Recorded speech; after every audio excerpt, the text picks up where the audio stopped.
ಎಲ್ಲರಿಗೂ ನಮಸ್ಕಾರ. ಎಲ್ಲರೂ ಹೇಗಿದ್ದೀರಾ? ಎಲ್ಲರೂ ಚೆನ್ನಾಗಿದ್ದೀರಾ ಅಂತ ಅಂದ್ಕೊಂಡಿದ್ದೀನಿ. ಭೂಮಿಕಾ ಅರುಣ್ ಯೂಟ್ಯೂಬ್ ಚಾನಲ್ಗೆ ಸ್ವಾಗತ.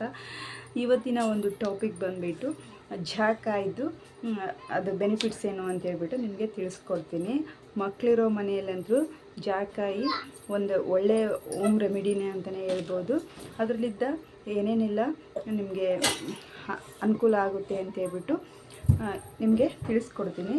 ಅದನ್ನು ತೆಗೆದು ಮಗುಗೆ ಕೊಡೋದ್ರಿಂದ ನಮಗೆ ಏನೇನೆಲ್ಲ ಬೆನಿಫಿಟ್ಸ್ ಇರುತ್ತೆ ಅಂತ ಹೇಳ್ಬಿಟ್ಟು ಕೂಡ ನಿಮಗೆ ತಿಳಿಸ್ಕೊಡ್ತೀನಿ. ಆದಷ್ಟು ನನ್ನ ವೀಡಿಯೋನ ಸ್ಕಿಪ್ ಮಾಡ್ದೇ ಕೊನೆವರೆಗೂ ನೋಡಿ. ಹಾಗೆ ಇನ್ನೂ ಯಾರು ನನ್ನ ಚಾನಲ್ಗೆ ಸಬ್ಸ್ಕ್ರೈಬ್ ಮಾಡಿಲ್ಲ, ಪ್ಲೀಸ್ ಸಬ್ಸ್ಕ್ರೈಬ್ ಮಾಡ್ಕೊಳ್ಳಿ. ಅಲ್ಲೇ ಕಾಣ್ತಿರುವಂಥ ಬೆಲ್ ಐಕನ್ ಕೂಡ ಕ್ಲಿಕ್ ಮಾಡಿ. ನೀವು ಹಾಗೆ ಮಾಡೋದ್ರಿಂದ ನಾನು ಯಾವುದೇ ವೀಡಿಯೋಸ್ ಹಾಕಿದ್ರು ಫಸ್ಟು ನಿಮಗೆ ಬರುತ್ತೆ. ಹಾಗೆ ಮಾಡೋದ್ರಿಂದ ಇವತ್ತಿನ ಟಾಪಿಕ್ ಬಂದುಬಿಟ್ಟು ಜಾಕಾಯಿ ಮಕ್ಕಳಿಗೆ ಏನಕ್ಕೆ ಕೊಡಬೇಕು ಮತ್ತು ಅದರ ಬೆನಿಫಿಟ್ಸ್ ಏನೇನೆಲ್ಲ ಇರುತ್ತೆ ಅಂತ ಹೇಳ್ಬಿಟ್ಟು ನಿಮಗೆ ತಿಳಿಸ್ಕೊಡ್ತೀನಿ.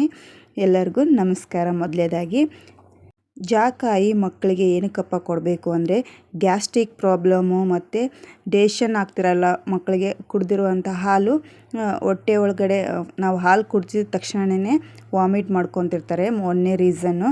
ಅದಕ್ಕಂತೂ ಮೇಯ್ನಾಗಿ ಇಂಪಾರ್ಟೆಂಟು ಜಾಕಾಯಿ ಕೊಡಲೇಬೇಕು. ಮತ್ತು ಗ್ಯಾಸ್ಟ್ರಿಕ್ಕಾಗಿ ಹೊಟ್ಟೆ ಉಬ್ಬರ ಬರೋದು ಆ ರೀತಿ ಆಗ್ತಾ ಇರುತ್ತೆ ಮಕ್ಕಳಿಗೆ. ಸೊ ಅದನ್ನು ಕೊಡೋದ್ರಿಂದ ತುಂಬ ರಿಲ್ಯಾಕ್ಸ್ ಆಗಿರ್ತಾರೆ. ನಿದ್ದೆ ಕೂಡ ತುಂಬ ಚೆನ್ನಾಗಿ ನಿದ್ದೆ ಮಾಡ್ತಾರೆ. ಮತ್ತು ಜಾಕಾಯಲ್ಲಿ ಯಾವೆಲ್ಲ ವಿಶೇಷವಾದ ಗುಣಗಳಿದೆ ಅಂತ ಹೇಳ್ಬಿಟ್ಟು ನಿಮಗೆ ತಿಳಿಸ್ಕೊಡ್ತೀನಿ. ಜಾಕಾಯಲ್ಲಿ ಮ್ಯಾಗ್ನೇಷನ್ ಇದೆ, ಐರನ್ ಇದೆ, ಮತ್ತು ಕ್ಯಾಲ್ಸಿಯಂ ಇದೆ, ವಿಟಮಿನ್ B1 ಇದೆ, ವಿಟಮಿನ್ B6 ಇದೆ. ಇವೆಲ್ಲ ಇದ್ರೂ ಜಾಕಾಯಿ ಏನಕ್ಕೆ ಕೊಡಬಾರ್ದು ಹೇಳಿ ಮಕ್ಕಳಿಗೆ? ನಮ್ಮ ಮಕ್ಕಳಿಗೆ ಜಾಕಾಯಿ ಕೊಡೋದ್ರಿಂದನೂ ತುಂಬ ಆರೋಗ್ಯಕ್ಕೆ ಬೆನಿಫಿಟ್ಸ್ ಇದ್ದಾವೆ ನೋಡಿ. ನಮ್ಮ ಹಿರಿಯರು ಆವಾಗಿನ ಕಾಲದಿಂದನೂ ಕೂಡ ಮಕ್ಕಳಿಗೆ ಕೊಟ್ಕೋತಾನೆ ಬಂದಿದ್ದಾರೆ. ಹಿರಿಯರು ಮಾಡಿರೋ ಅಂಥ ಸಂಪ್ರದಾಯ ಅಂತಲೇ ಹೇಳ್ಬೋದು. ಸುಮ್ಮನೆ ಎಲ್ಲ ಮಾಡಿರೋಲ್ವಲ್ವ, ಅವರು ಎಲ್ಲನೂ ತಿಳ್ಕೊಂಡ್ಬಿಟ್ಟೇ ಮಕ್ಕಳಿಗೆ ಹಾಕ್ತಾಯಿದ್ರು ಅನಿಸುತ್ತೆ. ನಾನು ಕೂಡ ಇದನ್ನೇ ನಮ್ಮ ಪಾಪುಗೆ ಹಾಕೋತಾ ಬಂದಿದ್ದೀವಿ. ನೀವು ಏನಾದರೂ ಡ್ರೈ ಫ್ರೂಟ್ಸ್ ಹಾಕಂಗಿದ್ರೆ ಖಂಡಿತವಾಗ್ಲೂ ಹಾಕಿ, ಪರವಾಗಿಲ್ಲ. ಅದನ್ನು ಡಾಕ್ಟ್ರನ್ನ ಕೇಳಿಬಿಟ್ಟು ನೀವು ನಿಮ್ಮ ಮಕ್ಕಳಿಗೆ ಟ್ರೈ ಮಾಡಿ. ಯಾಕಂದರೆ ಅದರಲ್ಲಿ ಆಲ್ಕೋಹಾಲ್ ಇರೋದ್ರಿಂದನೂ ಕೂಡ ಮಕ್ಕಳಿಗೆ ಹಾಕಬಾರ್ದು ಅಂತ ಹೇಳ್ಬಿಟ್ಟು ಅಂತಾರೆ. ನಾನು ನಮ್ಮ ಮಕ್ಕಳಿಗೆ ಹಾಕಿಲ್ಲ. ಸೊ ಜಾಕಾಯಿನೇ ಹಾಕ್ತಾಯಿದ್ವಿ. ಜಾಕಾಯಿನೂ ಕೂಡ ಯಾವ ರೀತಿ ಹಾಕಬೇಕು ಅಂದರೆ, ನೀವು ಜಾಕಾಯಿನ ಯಾವ ರೀತಿ ಹಾಕಬೇಕು ಅಪ್ಪ ಅಂದರೆ, ನೀವು ಎದೆ ಹಾಲನ್ನು ಕುಡಿಸ್ತಾ ಇರ್ತೀರಲ್ವ, ಸೊ ಒಂದು ಸಣ್ಣ ಸ್ಪೂನಷ್ಟು ಎದೆ ಹಾಲನ್ನು ತೆಗೆದುಬಿಟ್ಟು ಅದರಲ್ಲಿ ತೆಗೆದು ನೀವು ಕುಡಿಸ್ಬೇಕಾಗುತ್ತೆ ಜಾಕಾಯಿನ. ನೀವು ಒಂದು ಜಾಕಾಯಿನ ಒಂದು ವಾರ ಅಥವಾ 1-2 ವಾರನಾದ್ರೂ ಯೂಸ್ ಮಾಡ್ಬೋದು. ಯಾಕಂದರೆ ಜಾಕಾಯಿ ಖಂಡಿತವಾಗ್ಲೂ ಈ ಒಂದು ಟಿಪ್ಸ್ನ ನಿಮಗೆ ಯೂಸ್ ಆಗುತ್ತೆ ಅಂತ ಅಂದ್ಕೊಂಡಿದ್ದೀನಿ ಮಕ್ಕಳಿರೋ ಅಂಥವ್ರಿಗೆ.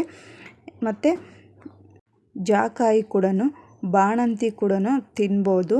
ನೀವು ಊಟ ಆದ ನಂತರ ಅದನ್ನು ಒಂದು ಚೂರಷ್ಟು ಅದನ್ನು ಬಾಯಲ್ಲಿ ಅಗೆದ್ಬಿಟ್ಟು ತಿನ್ಬೋದು. ಯಾಕಂದರೆ ಬಾಣಂತಿಯರು ಏನಾದರೂ ಖಾರ ಊಟ ಮಾಡಿದರೆ ಅದು ಪಾಪುಗೆ ಖಾರವಾಗಿ ಹಾಲು ಕೂಡ ಬರುತ್ತೆ ಅಂತ ಹೇಳ್ಬಿಟ್ಟು ಹಿರಿಯರು ಹೇಳ್ತಾ ಇರ್ತಾರೆ. ಸೊ ಜಾಕಾಯಿ ತಿನ್ನೋದ್ರಿಂದ ಏನು ಪ್ರಾಬ್ಲಮ್ ಆಗೋದಿಲ್ಲ. ಹೊಟ್ಟೆ ಕೂಡ ಗ್ಯಾಸ್ಟ್ರಿಕ್ಕು ಕೂಡ ಆಗೋದಿಲ್ಲ ನಮ್ಮ ಬಾಣಂತಿಯರಿಗೂ ಕೂಡ. ಸೊ ಒಂದು ಸಾರಿ ನೀವು ಬಾಣಂತಿಯರಾಗಿದ್ದರೆ ಟ್ರೈ ಮಾಡಿ. ನಿಮಗೂ ಕೂಡ ಗುಡ್ ರಿಸಲ್ಟ್ ಸಿಗುತ್ತೆ. ಚೆನ್ನಾಗಿ ನಿದ್ದೆನೂ ಕೂಡ ಬರುತ್ತೆ ನೋಡಿ. ಒಂದೇ ಒಂದು ಜಾಕಾಯಿಂದ ಎಷ್ಟೆಲ್ಲ ಬೆನಿಫಿಟ್ಸ್ ಇದೆ ನೋಡ್ಬೋದು ನೀವು. ಇವಾಗಿನ ಬಾಣಂತಿಯರು ಪಾಪುಗೆ ಹಾಕಿದರೆ ಏನಾಗುತ್ತಪ್ಪ ಏನಿಲ್ಲ ಅಂತ ಹೇಳ್ಬಿಟ್ಟು ಅಂದ್ಕೊಂಡಿರ್ತೀರ. ಸೊ ಏನೂ ಆಗೋದಿಲ್ಲ. ನಿಮ್ಮ ಪಾಪುಗೂ ಕೂಡ ಒಂದು ಗುಡ್ ರಿಸಲ್ಟ್ ಸಿಗುತ್ತೆ. ಇದನ್ನು ಟ್ರೈ ಮಾಡಿ. ಚೆನ್ನಾಗಿ ನಿದ್ದೆ ಕೂಡ ಮಾಡ್ತಾರೆ ಮಕ್ಕಳು. ಸೊ ಜಾಕಾಯಿ ಎಲ್ಲಿ ಸಿಗುತ್ತೆ ಅಂತ ಗೊತ್ತಿಲ್ಲ ಅಂದರೆ ನೀವು ದಿನಸಿ ತರ್ತಾ ಇರ್ತೀರಲ್ವ, ಸೊ ಆ ಅಂಗಡಿಯಲ್ಲಿ ಕೇಳಿ ತರ್ಬೋದು. ಹಾಗೆ ಈ ವಿಡಿಯೋ ಇಷ್ಟ ಆಗಿದರೆ ಲೈಕ್ ಮಾಡಿ, ಶೇರ್ ಮಾಡಿ, ಕಮೆಂಟ್ ಮಾಡಿ. ಹಾಗೆ ನನ್ನ ಚಾನಲ್ಗೆ ಸಬ್ಸ್ಕ್ರೈಬ್ ಮಾಡ್ಕೊಳ್ಳಿ ಪ್ಲೀಸ್. ಎಲ್ಲರಿಗೂ ಧನ್ಯವಾದ.